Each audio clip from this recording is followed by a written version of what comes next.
నమస్తే గురువు గారు. శ్రీమాత్రే నమః. ఈ జనవరి మాసంలో తులారాశి వాళ్ళకి ఎలా ఉండబోతుంది? పర్టికులర్‌గా ఏంటంటే అమ్మ మొన్నటి వరకు వీళ్ళకి కేతువు రాశిలో సంచరించాడు. ఇప్పుడు 12వ స్థానంలోకి వెళ్తున్నాడు కేతువు. కాబట్టి ఇదేమిటి అంటే కొంతవరకు ఆహ్, రిలీఫ్ ఒక వైరాగ్య సంబంధించిన ధోరణి నుంచి రిలీఫ్ అనేటువంటిది వస్తుంది. ధనపరంగా మంచి గ్రోత్ ఉంది. కొన్ని చిన్న చిన్న అంటే కుటుంబ సభ్యులతో కావచ్చు, అన్నదమ్ముల మధ్యన కావచ్చు, కొంత ఘర్షణ వాతావరణం కూడా ఉంటుంది, ఉండదని కాదు. అదేవిధంగా లోన్స్ కూడా లభిస్తాయి. అది కూడా ఇక్కడ బ్యాంక్స్ కాకుండా కొన్ని ఫారిన్ బ్యాంక్స్ ఉంటాయి. వాటి ద్వారా లోన్స్ లభించేటువంటి యోగం స్పష్టంగా చూపిస్తుంది. అదేవిధంగా ఐవీఎఫ్లు, ఐయుఐలు చేయించుకుంటూ ఉంటారు. కొంతమందికి సంతాన సంబంధించిన ఇబ్బంది ఉండడం వల్ల వాటి ద్వారా సంతాన యోగం అనేటువంటి స్పష్టంగా ఉంది. 6లో రాహు ఉన్నాడు కాబట్టి రాహు స్పోర్టివ్నెస్కి, పౌరుష పరాక్రమాలకి కారకుడు కాబట్టి స్పోర్టివ్గా మీరు వెళ్ళి ఏదైనా సరే సాధించుకోగలుగుతారు. బికాజ్ ఆఫ్ ఇక్కడ 3లో పాపగ్రహాలు, 6లో పాపగ్రహాలు. అందుకని పరాక్రమంతో ధైర్యంగా ఒక స్టెప్ తీసుకోవడం అనేటువంటిది ఈ టైంలో మీకు మంచి చేస్తుంది. ఒక్కోసారి మనం చూడండి, ధైర్యం కొన్నిసార్లు చేయకూడదు, కొన్నిసార్లు చేయాలి. దీనికి మనకు రామాయణంలో చెప్తూ ఉంటాడు. మేఘనాడు విజృంభించేస్తుంటే అష్టసిద్ధులు వచ్చినటువంటి ఆంజనేయ స్వామి కూడా ఇవాళ మన రోజు కాదు, ఇవాళ మనం పక్కకు ఉండాలి అని అక్కడి నుంచి వెళ్ళిపోతారు యుద్ధరంగం నుంచి. ఎందుకు అంటే ఆ రోజు కనుక మనకి అన్ని అష్టసిద్ధులు వచ్చి నాకేంటని వెళ్తే అది సరైన రోజు కాదు. ఎందుకంటే సాక్షాత్ రుద్రాంశ అయినటువంటి ఆంజనేయ స్వామి మేఘనాథుడు ఆ రోజు, అతని రోజు ఆ రోజు మనం ఈరోజు వదిలేసేయాలనుకుంటే, ఎందుకంటే నికుంభల హోమం చేసి వచ్చాడు ఆయన. దానికి తిరుగుండదు, ఎవరు వచ్చినా సరే అయిపోవాల్సిందే. అలా ఒక్కొక్కసారి మనం చూడండి, మన టైం బాగుంటే మనం ఏ ధైర్యం చేసినా బాగుంటుంది, బాగాలేకపోతే మనం మంచి చేసినా చెడు ఎదురవుతుంది. అలా ఈ టైంలో వీళ్ళు సాహసం చేస్తే మంచిది ఇక్కడ. అదేవిధంగా సప్తమ గురువు అనేటువంటిది వివాహ జీవితము, వివాహ భాగస్వామి లేదా పార్ట్నర్స్తో ఫ్రూట్ఫుల్గా ఉండేటువంటి యోగం కనిపిస్తుంది. మరియు ఇక్కడ కొద్దిగా సంతానం కోసం ప్రయత్నం చేసేవారు మాత్రం కొంత జాగ్రత్తగా ఉండాలి. చిన్న చిన్న మిస్క్యారేజ్ రూపంలో ఇబ్బంది వచ్చేటువంటి చూపిస్తుంది చాలా స్పష్టంగా. అలాగే బ్యాంకింగ్లో ఓడీస్ కోసం ప్రయత్నం చేసేటువంటి వారికి మంచి యోగం ఉంది ఇక్కడ.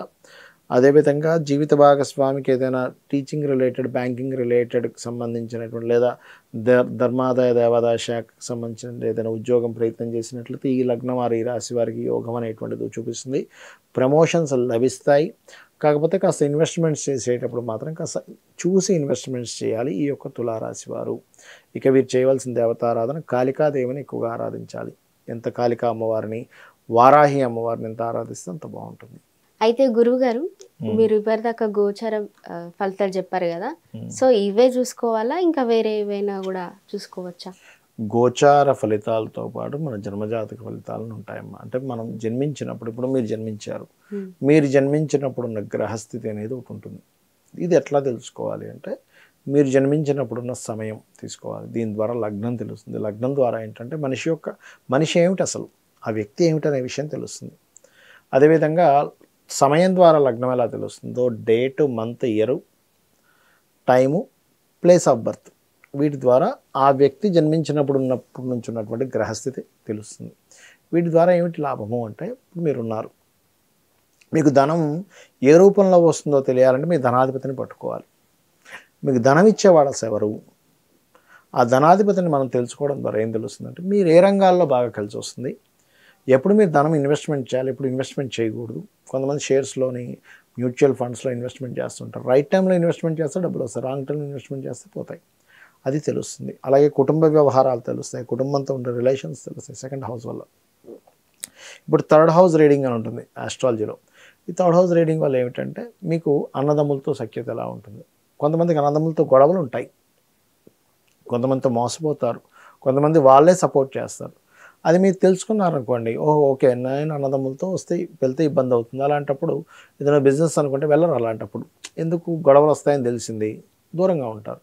అంటే ఇట్స్ వెరీ క్లియర్లీ మన జన్మజాతకం మనం ఏమిటి, మనం ఏం చేయాలి, ఏం చేయకూడదు, ఎప్పుడు ఎలాంటి నిర్ణయాలు తీసుకోవాలని చెప్తుంది జ్యోతిష్ శాస్త్రం. అదేవిధంగా ఫోర్త్ హౌస్ రీడింగ్ అంటారు ఇందులో. అంటే మీ విద్య ఏమిటి. అదేవిధంగా ఇందాక నేను మీకు మీ జాతకం చూసాను, ఏమంటే మీకు ఎడ్యుకేషన్ బ్రేక్ అయిందమ్మా అన్నాను లేదా, మీరు చెప్పారు, మీరు నాకు చెప్పలేదు, ఫస్ట్ టైం చూడడం అన్నాను లేదా, అట్లా తెలుస్తుంది అనమాట. అట్లాగే రెండవది ఏంటంటే ఇక్కడ మనిషి యొక్క తత్వం ఏమిటి, ఇది లగ్నం బట్టి ఎలా తెలుస్తుందో మనిషి యొక్క మానసిక తత్వం ఏంటి, మానసిక స్థితి ఏంటి, 4వ భావం బట్టి తెలుస్తుంది.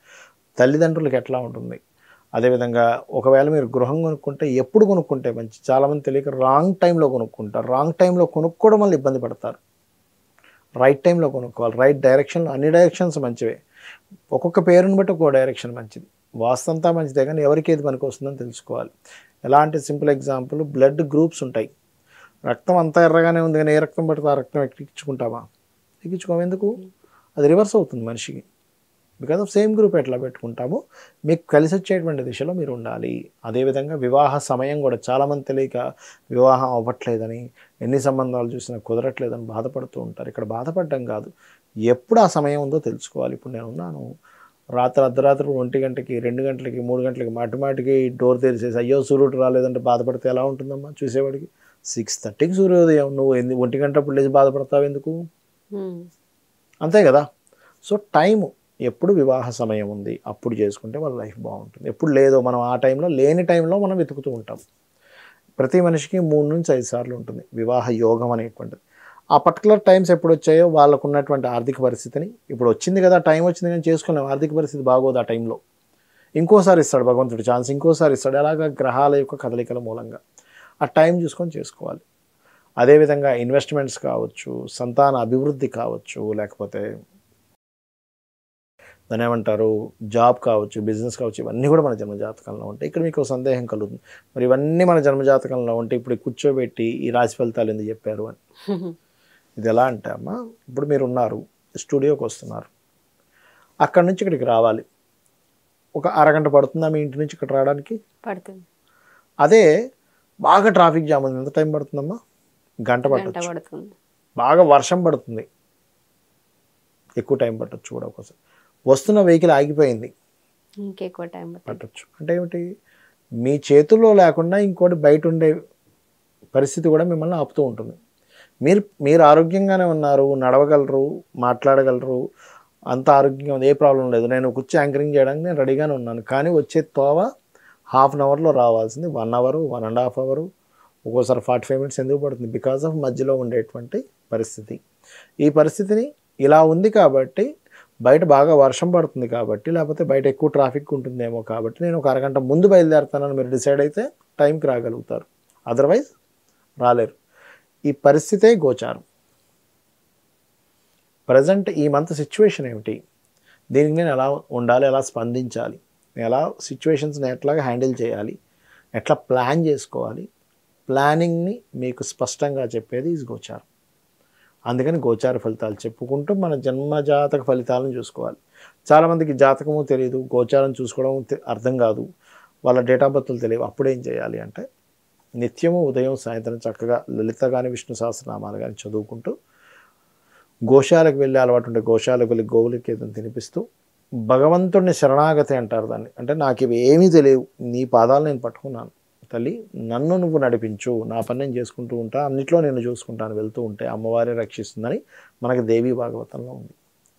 అంటే ఒక వ్యక్తి తన పూర్వజన్మ కర్మల చేత నుదుటి మీద ఒక రాత రాసుకొని వస్తాడు భూమి మీదకి. కానీ ఎప్పుడైతే అమ్మవారి భక్తులు అవుతామో, బ్రహ్మని పిలిచి వాడి నుదుట రాతని తిరిగి రాయమని చెప్తుందట అమ్మవారు. అంటే అమ్మవారి ఆరాధన అంత గొప్పది. కాబట్టి ఫైనల్గా మనం ఏం చేసినా అమ్మవారి ఆరాధన చేసుకుంటూ మన పని మన ప్రయత్నం చేసుకుంటూ వెళ్ళిపోతుండాలి, ఆగిపోకూడదు ఎక్కడా కూడా. గమ్యం ఎప్పుడు చేరుతామంటే నడుస్తూ ఉంటేనే చేరుతాం, ఆగిపోతే చేరం అనేది అర్థం చేసుకోవాలి. ధన్యవాదాలు గురుగారు. శ్రీమాత్రే నమః.